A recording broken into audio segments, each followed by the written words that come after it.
यदि आपको गले में लगातार सेंसेशन रहती है, आपको म्यूकस बलगम गिरता है, आपको गला चिपक जाता है, गले में आपको खराश होती है और बार-बार आपको गले में जो गंदगी आती है, जो खराश आती है, उसको निकालने के लिए खाँसना पड़ता है या उसको खींचना पड़ता है या सुबह आप जब उठते हैं तो आपका नेज़ल कंजेशन होता है, नाक बंद हो जाती है और आप देखेंगे कि यदि ये प्रक्रिया 1 हफ्ते से ज़्यादा चले तो फिर आपको हेडेक होने लग जाता है और जो आपका मैक्सिलरी जो साइनस है, मतलब जो नाक के दोनों तरफ आप देखेंगे, आपको इचिंग होती है, आपको दर्द होता है। तो ये जो प्रॉब्लम है ये लगातार बनी रहती है। गले में बलगम गिरने की जो समस्या है, जो नाक बंद होने की समस्या है, कभी नाक बंद हो जाती है, कभी नाक बहने लगती है, कभी गले में बहुत ज़्यादा कंजेशन, रेडनेस होती है। तो आखिर ये क्यों ठीक नहीं होता है और इसको कैसे समझें, कैसे ठीक करें? तो गले में यदि आपको बलगम गिरता है, बार-बार आपको जुखाम होता है, खराश आपको आती है, खाँसी होती है और ये सब समस्याएँ यदि आपकी नहीं ठीक हो रही हैं, तो फिर आपके लिए ये वीडियो है, इसको आप देखें, समझें, अपने फ्रेंड्स के साथ शेयर करें। मैं आपका दोस्त डॉक्टर सुनील कुमार और आप देख रहे हैं doctor Kumar education clinic. I am post doctorate in clinical medicine and the metabolic science. Last 2 decade से साउथ दिल्ली छतरपुर में एज ए क्लिनिकल प्रैक्टिस कर रहा हूँ and I'm carrying the experience in OPD, teaching the medical student, as well as I'm conducting the some seminar, writing the literature paper, some health related।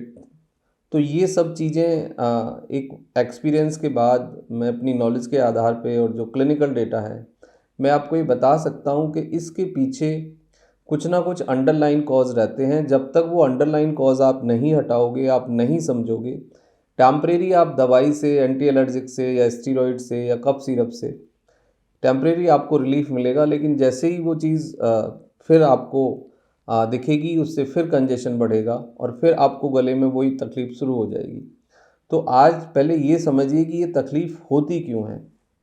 इस तकलीफ़ के पीछे यदि clearly आप देखा जाए तो सबसे ज़्यादा कॉमन जो सिम्टम्स है या कॉमन रीज़न है वो होता है एलर्जिक। एलर्जिक मतलब धूल धुआं का बहुत ज़्यादा एक्सपोज़र या बहुत ज़्यादा एक्सपोज़र ठंडी चीज़ों का या प्रिजर्वेटिव्स वाली चीज़ों का या रेफ्रिजरेटर का बहुत ज़्यादा फूड लेना या बहुत ज़्यादा चिल्ड या बहुत ज़्यादा कोल्ड ठंडी चीज़ें खाना, ये एक रीज़न होता है। दूसरा है यदि किसी को अस्थमेटिक हिस्ट्री है, जैसे कि आपने देखा होगा कि फैमिली में किसी इंसान को अस्थमा होता है, मतलब ब्रीथिंग डिफ़िकल्टी होना, ब्रीथिंग में कंजेशन होना, सांस खींच के लेना या फिर इंसान थोड़ी सी बात करे या थोड़ा सा चले तो उसका सांस चढ़ जाता है, तो एलर्जिक ब्रोंकाइटिस हो सकता है। उस इंसान को अस्थमा हो सकता है या फिर एसिड रिफ्लेक्स भी कई बार रोल प्ले करता है। एसिड रिफ्लेक्स मतलब एसिड आपको ज़्यादा बनता है और एसिड आपका चेस्ट की तरफ, गले की तरफ चढ़ता है, रुक जाता है, तो एसिड रिफ्लेक्स के कारण भी आपको इस तरह का कुछ हो सकता है। IBS, IBC, IBD मतलब बाउल सिंड्रोम वाली जो चीज़ें हैं, इंटेस्टाइन नल जो इशू हैं आपकी, यदि इंटेस्टाइन सेंसिटिव है या उसमें स्वेलिंग है या बहुत ज़्यादा म्यूकस प्रोड्यूस हो रहा है, क्योंकि देखा जाता है कि IBS वाले कुछ पेशेंट के अंदर बहुत ज़्यादा म्यूकस बनता है और लूज मोशन फ्रीक्वेंट होते हैं। तो जिन लोगों को म्यूकस बनता है और लूज मोशन फ्रीक्वेंट होते हैं, उनको फिर ये जुखाम वाली प्रॉब्लम, बलगम वाली समस्या भी साथ में जुड़ सकती है। उसके बाद आता है कॉन्स्टिपेशन। यदि आपका पेट साफ़ नहीं होता है तो फिर आपका जो म्यूकस है वो पूरी तरह से क्लीन नहीं होगा और जो म्यूकस है वो कई बारी फिर आप थ्रॉट के थ्रू यानी बलगम के रूप में आपके गले में फूड पाइप में चिपकेगा और उससे आपको नेजल कंजेशन होगा या फिर पोस्ट नेजल ड्रिप कई बारी डेवलप हो जाती है। आपने सुना भी होगा कि बहुत सारे वैद्य ये बोलते हैं आपको कि भाई पेट के कारण आपको ऐसा हो रहा है। तो जो गट हेल्थ है, जो आपकी डाइजेस्टिव हेल्थ है, वो बहुत इम्पॉर्टेंट है। आप उसको सुधारिए, आप उसको ठीक करिए तो फिर ये प्रॉब्लम भी ठीक हो जाएगी। इसके बाद है कि कंजेशन मतलब नेज़ल कंजेशन फ्रीक्वेंट होना। नेज़ल कंजेशन फ्रीक्वेंट उन लोगों को होता है कि जिनको कुछ नेज़ल कैविटी यानी जो आपका नोज़ है, आपने सुना होगा कि भाई हड्डी बढ़ गई है या फिर आपका मांस बढ़ गया है या स्पेस कम हो गया नोज़ के अंदर या बडिंग हो जाती है, मतलब फंगस इकट्ठा हो जाता है, कुछ मस्कुलर स्ट्रक्चर बन जाता है जिससे कि आपका जो नेज़ल पैसेज है, जो नॉस्ट्रल्स हैं, जो नाक है, वो बंद हो जाती है एक, और फिर एक से रोटेशन नहीं होता ब्रीथ का, मतलब सांस आप एक नोज़ से जैसे लेते हैं दूसरी से निकालते हैं वो आप नहीं कर पाएंगे, तो ये एक समस्या हो सकती है। उसके बाद है कि यदि ये ठीक ना हो तो कुछ कॉम्प्लिकेशंस भी पैदा कर सकता है। कॉम्प्लिकेशंस में ये कि आपको हेडेक आ सकता है, आपको काफ़ी हैवीनेस होगी, आपको स्नीजिंग रहेगा और आप फोकस नहीं कर पाएंगे, और ये यदि कंटिन्यूस बना रहे तो फिर ये खांसी में कन्वर्ट हो जाता है।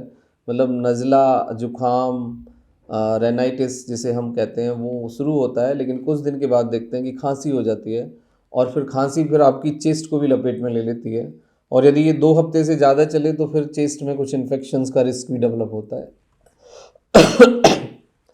अब है कि भाई ट्रेडिशनली नेचुरली इसका सॉल्यूशन क्या है? इसका सॉल्यूशन ये है कि सबसे पहले तो आप अपने फूड को करेक्ट करिए।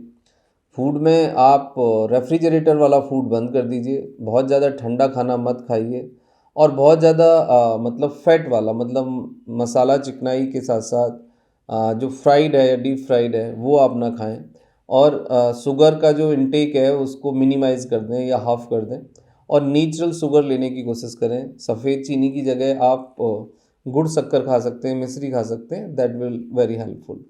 इसके बाद है कि आप स्टीम इनहेलेशन करें। भाप लेने से आपको बहुत फ़ायदे होते हैं, और भाप जब आप लेते हैं तो उसमें आप जो आपका सफ़ेदा होता है उसके पत्ते प्लस आप तुलसी डाल सकते हैं, तो उससे बहुत बड़े फ़ायदे आपको होते हैं। या फिर कैप्सूल भी आजकल मार्केट में अवेलेबल है कार्बोल प्लस के नाम से, तो एक कैप्सूल आप डाल के आप स्टीम इनहेलेशन कर सकते हैं पोस्ट नेजल ड्रिप में। और एलर्जिक जो जुखाम है आपका, जो खांसी है, उसमें ये काफ़ी फ़ायदा करता है।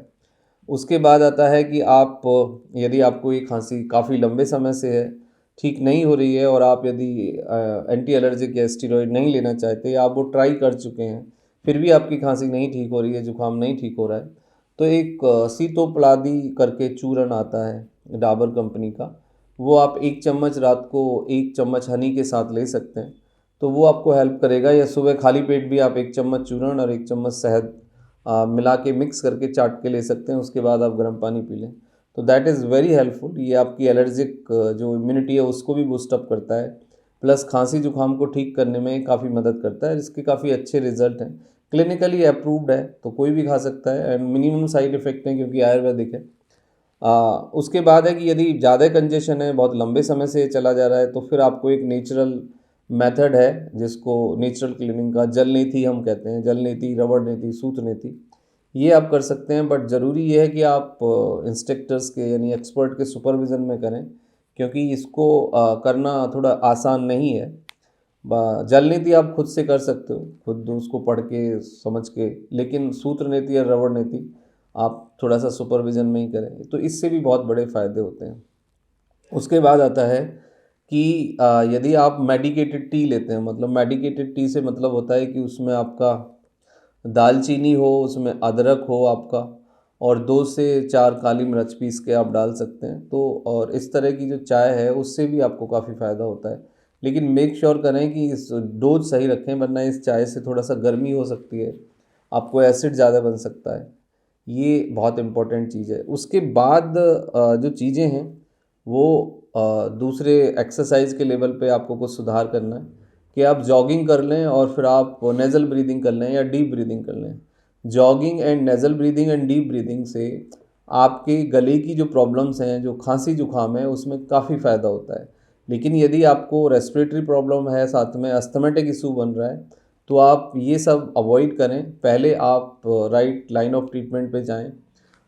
कुछ लोगों को यदि कंजेशन है और एलर्जिक ब्रोंकाइटिस के सिम्टम्स हैं, या फिर सांस बहुत ज़्यादा फूलती है, तो उनको फिर एक इनहेलर के रूप में रोटाकैप पाउडर फॉर्म होता है, वो दिया जा सकता है, फोराकॉट 200 1 कैप्सूल 3 टाइम्स अ डे। तो इससे रेस्पिरेशन में काफ़ी मदद मिलती है, लंग्स की स्वेलिंग सबसाइड हो जाती है, और कफिंग मतलब खांस जब बार बार आप खांसते हो वो कम हो जाता है, मिनिमाइज। और ये डॉक्टर के सुपरविज़न में ही आप लेंगे, फिजिशियन या रेस्पिरेटरी फिजिशियन, बट इसके काफ़ी अच्छे रिजल्ट होते हैं। और सिंपल यदि आप कुछ दवाई लेना चाहते हो, ये सब आप नहीं कर सकते, तो सिंपल एंटी एलर्जिक आप लें, कोई भी स्टीरॉयड या एंटीबायोटिक का इसमें कुछ बहुत ज़्यादा रोल होता नहीं है, क्योंकि एंटीबायोटिक और स्टीरॉयड क्या करते हैं कि वो सप्रेस कर देते हैं म्यूकस को, किसी भी रूप में म्यूकस को सुखाना नहीं चाहिए। There are 2 type of the treatment in medical science, एक इस तरह के कफ सिरप होते हैं कि जिनसे आपको ना सब कुछ सूख जाएगा, ड्राई हो जाएगा, कंजेशन बढ़ेगा, टेम्परेरी रिलीफ मिलेगा लेकिन बाद में दिक्कत होगी।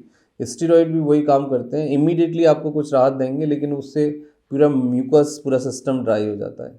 तो राइट एंटी एलर्जिक लें, स्टीम इनहेलेशन करें, और यदि फिर भी आप ठीक ना हो तो you have to approach to the doctor. Thank you very much and take care yourself.